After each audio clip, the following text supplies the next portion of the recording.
it's one of the rudest person I've ever met. Is he still on Quai Valmy? Yeah, exactly, Quai Valmy. I went there, and the guy, you go to his place, he's watching his own films, and he doesn't switch off his own films while he's talking to you, because it's, you know. Then he doesn't, you know, he said, can you bring me lunch? So I brought him lunch. You know, the guy is, I don't know how old. He didn't say, can I pay you, you know, can I reimburse or something? He's horrible. He's such... He must be 70, right? Yeah, God. No, it's... Anyway, but the irony is, you know, the press for the book, everybody says, oh, such a good text from this guitar. No. It's so well written. And I thought, oh my God, do people read? No, they don't. They don't. They don't. They copy. I was the costume designer on his film. Oh my God, agony. I was the 6th costume designer on one film. Because they all left. Or were fired. I was supposed to be the first. I was the last. Oh my And God. all I had to do was redo the beginning and the end of the film on Hanna Shigulia and Victoria Mezzogiorno. It was the worst experience of my life working with him. I couldn't stand him. He's a mystery because he has so much success, but nobody likes him. Everybody who works with him can't stand him. Well, I have one friend that really likes him. She's the one that introduced him to me in New York years ago. But she knows. I told her I can't stand that. So this is when he lived in New York in the 70s. I'm showing it to you because I like this. He fell in love. I mean, he had a real love for New York. It was like the town of his life.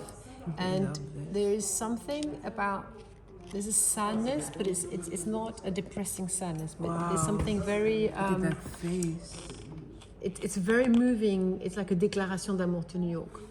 And what's incredible is that it's very, you know, the New York you just described now, which was quite Horrible. Scary. It was. And, you know, we published his diary in this book, and he describes that he's really scared all the time. He hides.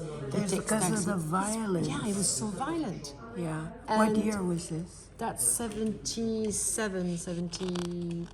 between 75 to 85. Yeah, because starting, I'd say, around 85, 86, it was so violent. It's before Giuliani The came. famous Giuliani, yeah. Which, but he did clean up the city. I think he was, the guy was probably a crook, but he definitely did a good job. Yes, he started with the guys that spit on your windshield when you're like on the Bowery, you're driving and then they smear it all over so that you have to pay. It's hard. I think people can't imagine what New York was like. No, and so you can see, like, I thought the last 4 years I was designing, I would do the collection, show the collection, and then I'd go away for 3 weeks, as far away as possible, like India or, you know, wherever, Iceland, just to clear my head, design the next collection, come back. And then I thought, you know, I should have been in the showroom selling, of course. That was really what I should have been doing.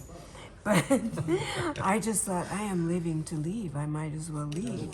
But because I had people depending on me and, you know, it was my life, it took me 4 years It's another to chapter leave. almost, yeah. I had nothing organized. It's really, I mean, it's really a project about loneliness because You can feel that. He would always say that New York is a place of up and downs where you either super excited and high, or you are super down and depressed. Yeah. Which is true. It has this energy where you're never in the middle. And he would say that, you know, the temperature, I was like, they go to 45 to minus 25. Exactly. Then you go to, you know, floor number 120 to minus underground, and it has this. I love New York. Oh, I think it's. I love Paris. I think too. it's the best town in the world, New York, because it's the most exciting. Yeah, Paris is not. everything.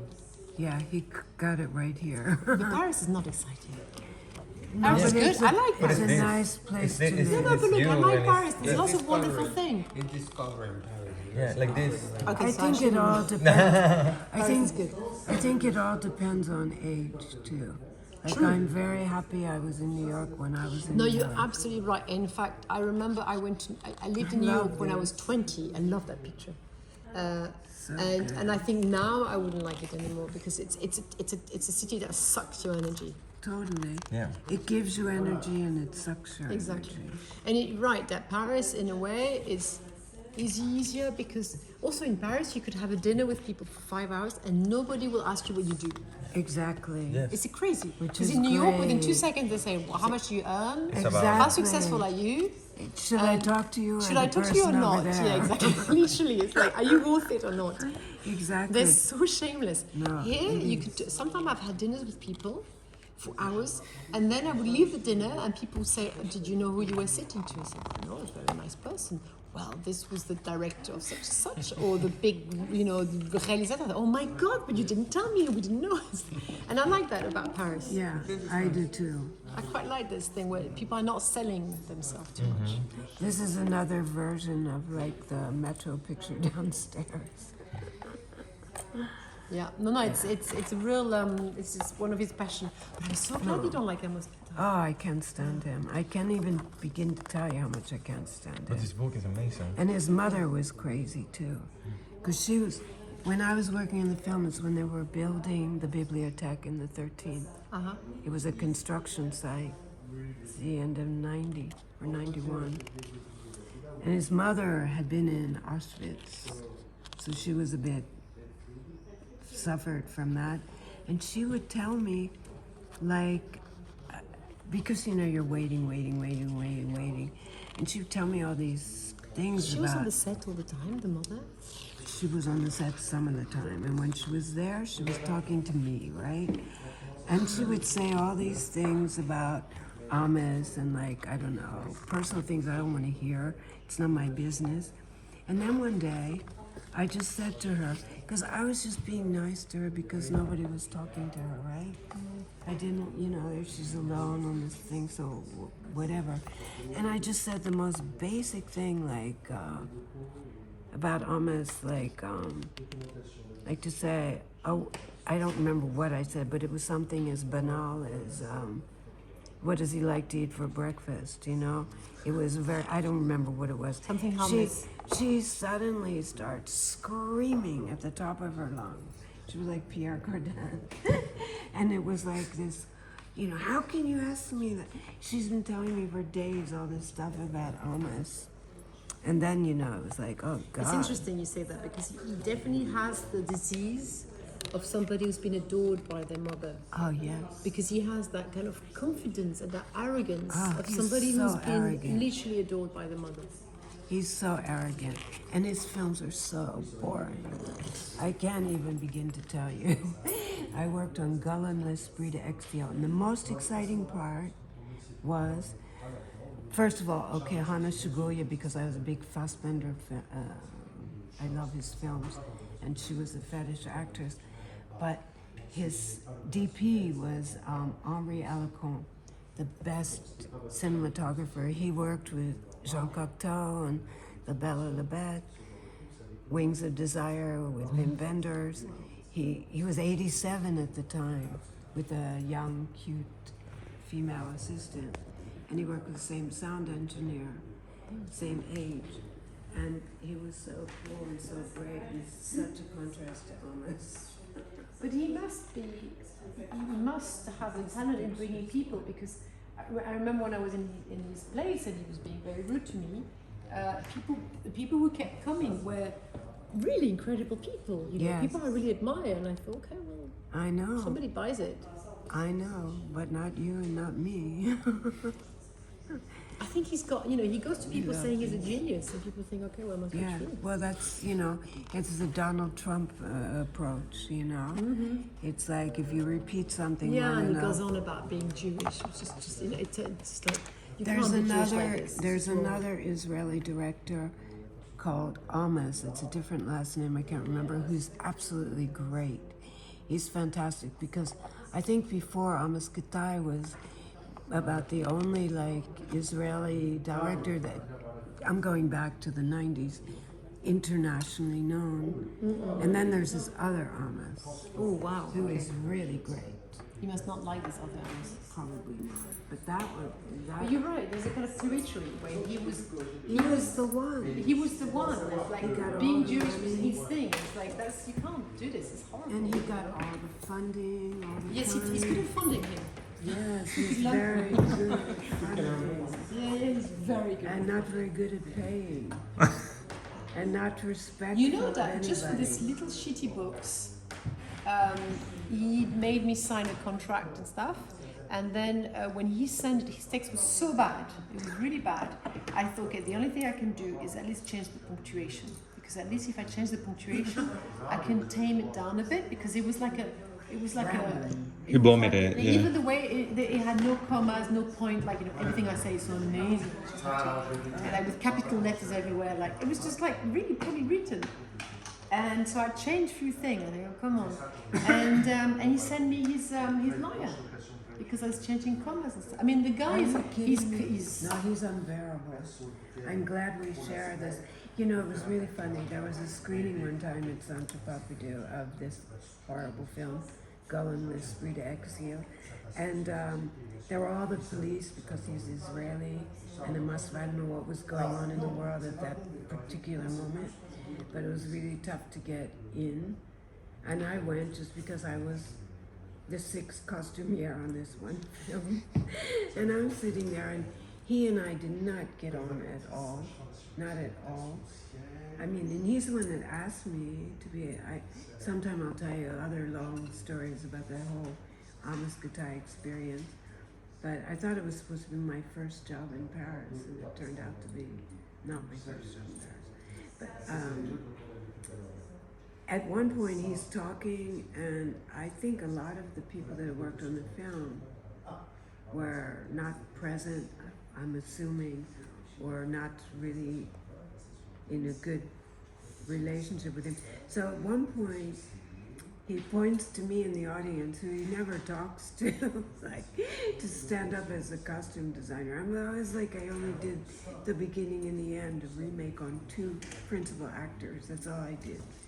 And it was funny because well, that's probably the I only thought, decent thing. and it was such a boring film. No, you know, it was not like, it was a really boring film. Like Hana Shigoya was supposed to look nude in the woods. He wanted her nude. She was 50 at the time. And she told me, there's no way I'm going to be nude. So I said, and she was working on a TV series in Cuba at the same time. And so I said, okay. And she didn't want to get a cold, and she had to be sure because she didn't want to get sick. And this was shot on the construction site of the bibliothèque. It's fun. That is fun. And this is my first, it was my first job as a costume designer.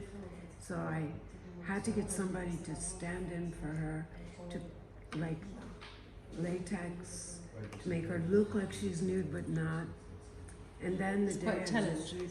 and on a guy too, because Victoria Mezzogiorno had to be nude he wasn't going to be nude either, in the scene, like a spirit in the woods or something. Amos Gutai comes to visit at somebody's loft that I had borrowed to do this on 2 friends that were doing it as bénévole for this. Amos Gutai walks in, he never acknowledges they're there. He just, and he wanted things like, when they're not spirits, the guy was supposed to be in jeans and a plaid shirt and rubber boots or something, not very fashion, you know, it wasn't about that, it's about building character. I had borrowed everybody's closet stuff, jeans in every state. You worked really hard, yeah. And yes, I was excited to do it, even though I couldn't stand him. And he looks at it and he goes, and a lot of options for Hana also. And he looks at everything spread out and he goes, it's not there. And I said, and I know it's there, you know, because there's not anything else possible. I really covered it, you know. And I said, so are there things you don't want me to bring? Because we had to be on a barge going down Quai Valmy to the library. Not library. And he goes, bring it all. And so I told him what I wanted to put Hana in for the scene. It was like a gray cotton, sort of old French underwear. I thought it would work with her. And just, so I pointed out to him, and No. So then the day of Power. It's really Yes. a power game. Yeah, I mean, he never thanked these people. He never said hello. He was no respect. It was so disgusting. And then we get on the shoot, and I said to him, you know, what would you like me to put her in? And he goes, ask Henri. So Henri was the coolest. So I asked Henri, and he said, what do you want to put her in? And I said, well, I'd like to put her in this gray. He's perfect. Do it. And that was what Amma said. And it went really well, I'm sure. She was It fine. looked good, yeah. Oh, but there was one slight error. I wrapped her like in cellophane because she really wanted to make sure she's not cold on the shoot. And then I put her in this latex bodysuit to make her look. But I forgot, like, because this was my first job as costume designer. I had my own brand for 13 years. But it's quite a different But I was job, not yeah. a costume. I forgot that she might have to go to the bathroom at some point. So she looked, And I had to so cut she her looked out. like some kind of worm, like